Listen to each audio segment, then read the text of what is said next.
The Vanishing of Flight 2609. October 12, 1989. Transglobal Airlines Flight 2609 was supposed to be routine. Miami to Caracas, Venezuela. 237 passengers, 12 crew members. Captain James Morrison had flown this route over 300 times. Co-pilot Sarah Chen was logging her final hours before promotion. Everything was normal, until it wasn't. At exactly 2:47 p.m., Flight 2609 vanished from radar. Air traffic control in Miami tried everything. Radio calls, emergency frequencies, backup systems. Nothing. The plane had simply disappeared. Search and rescue teams scrambled. Coast Guard helicopters swept the Caribbean. Navy ships combed the waters between Florida and Venezuela. But here's where it gets strange. At 3:24 p.m., exactly 37 minutes later, Flight 2609 reappeared on radar. Same coordinates, same altitude, same heading. The air traffic controller, Maria Santos, would later describe it as watching a ghost materialize on her screen. Miami Control, this is Transglobal 2609. Requesting approach vector for Caracas International.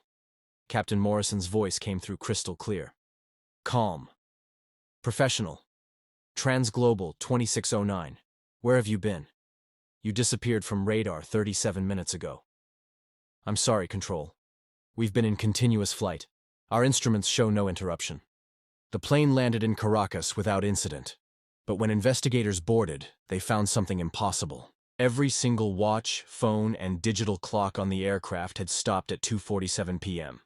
Every passenger's watch, every crew member's timepiece, the plane's internal chronometers, all frozen at the exact moment they vanished from radar. Captain Morrison insisted they had experienced no turbulence, no system failures, no gaps in memory. The flight felt completely normal. But the passengers told a different story. Elena Rodriguez, a businesswoman from Miami, described feeling heavy during the flight. Like gravity had suddenly increased. She remembered looking out her window and seeing nothing. Not clouds, not ocean, not sky. Nothing, a void so complete it made her eyes water. Thomas Wright, a geology professor, noticed his coffee had gone cold, not cooling gradually, but instantly cold, as if heat had simply stopped existing. Sarah Martinez, traveling with her infant daughter, found her baby's bottle had frozen solid. In the middle of October at cruising altitude with the cabin temperature normal. The infant was crying, but Sarah couldn't hear the sound. She could see her daughter's mouth moving, could feel the vibrations, but the cry made no sound. Dr. Michael Stern, a psychiatrist traveling to a conference in Caracas, became convinced that 37 minutes of his life had been erased. He had been writing in his journal when the plane disappeared. His last entry was time-stamped 2:47 p.m. Approaching Venezuelan airspace. Looking forward to presenting my research on temporal perception. His next entry, in his own handwriting, was time-stamped 3:24 p.m. Strange dreams during the flight. Felt like I was falling through empty space. Must remember to discuss this with colleagues. Dr. Stern had no memory of writing the second entry. The Venezuelan authorities quarantined the aircraft. They found electromagnetic anomalies in the metal hull. The aluminum showed signs of exposure to extreme cold, yet the plane's temperature logs showed no fluctuation.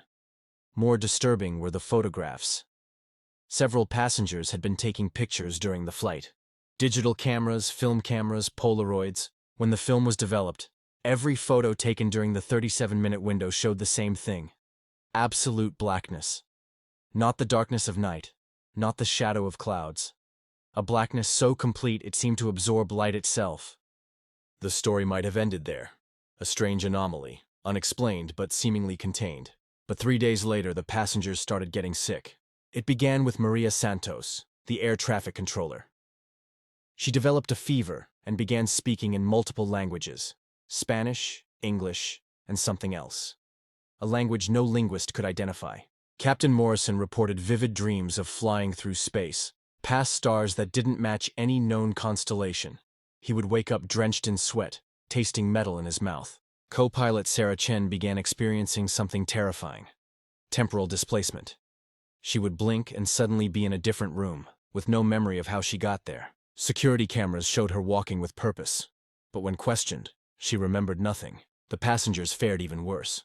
Elena Rodriguez's business notes, written after the flight, contained complex mathematical equations she didn't understand. When physicists reviewed them, they found theories that matched interdimensional travel.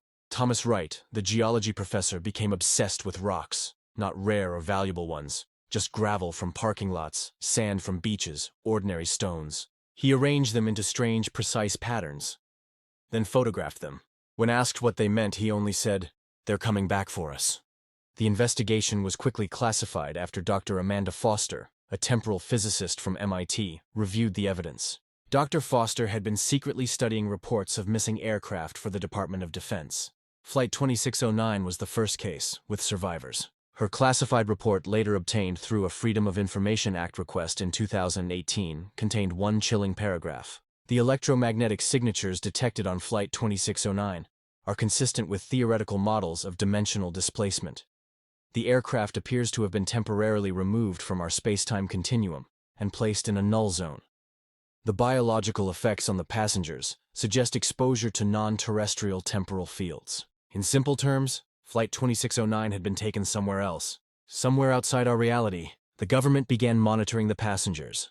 Weekly medical exams, psychological evaluations, blood tests that revealed something terrifying: cellular changes that shouldn't have been possible. Their DNA showed signs of exposure to radiation that doesn't exist on Earth. By 1992, 12 passengers had died. Not from illness, not from any known condition. They simply stopped existing.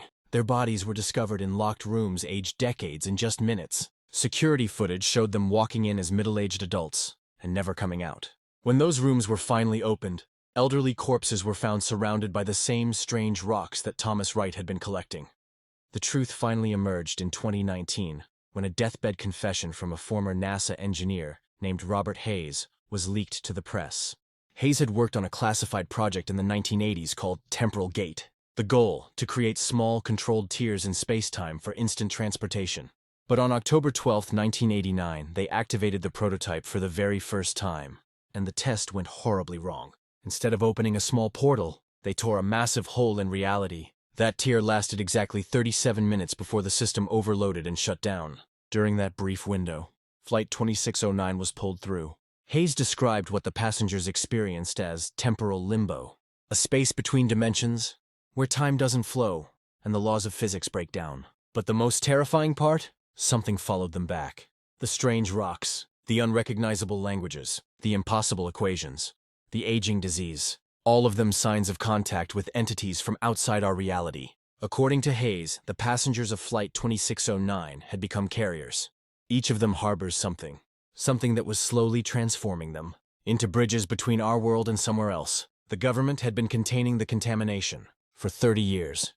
Today, only 17 passengers from Flight 2609 remain alive. They live in a secure facility in Nevada, under constant medical supervision. Their blood is harvested weekly for research. Their dreams are monitored and recorded. Dr. Amanda Foster, now in her 80s, still leads the study, and her latest reports obtained through leaked government documents paint a terrifying picture. The survivors are changing. Their cellular structure is becoming something that shouldn't be possible. They age backwards for months, then suddenly forward again, aging years in just weeks.